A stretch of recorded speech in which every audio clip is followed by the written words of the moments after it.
Why People Are Not Allowed to Know When They Will Die. By Olga, Kass. A fairy tale.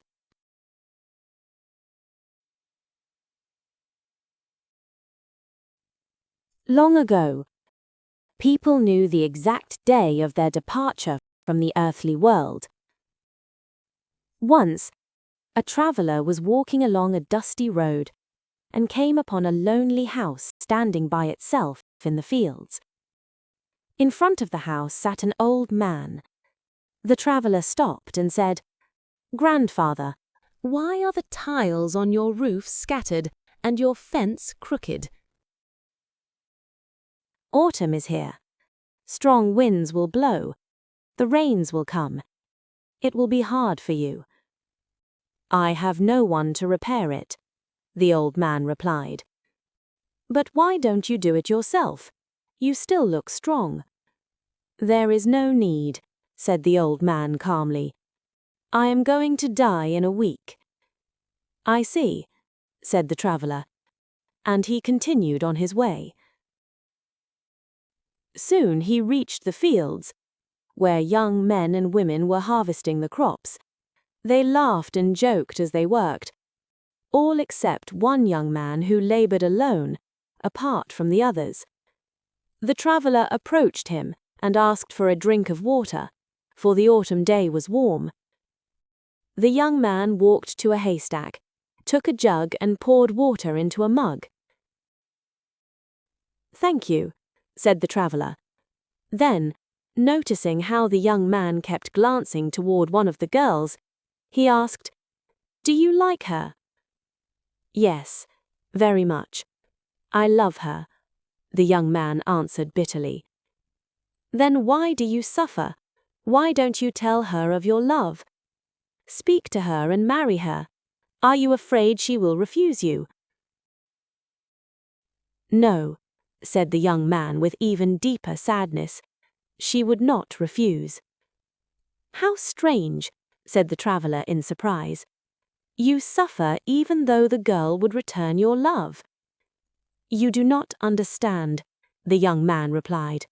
"I am going to die in 5 years. How can I marry and leave my wife alone? And if we have children, how will she raise them by herself, poor soul?" "I understand," said the traveler, and once again he went on his way. Before long he entered a village. On an empty street he saw a boy. The boy was picking up pebbles from the ground and throwing them at a wall, then picking them up again, only to throw them once more. "What a foolish pastime," said the traveler. "That is not even a game. You are simply wasting time." "Why are you alone? Where are the other children?" "They are at school," the boy answered. "And why are you not there? Are you skipping lessons?" "I do not need learning," the boy said. "I will not live to see adulthood anyway. Why should I study?" "I see," said the traveler, and he continued on his way. No one paid him much attention, and no one remembered him. Meanwhile, the old man still sat before his lonely house. A week passed, and he did not die. Another week passed, and he was still alive. Soon a light rain began to fall.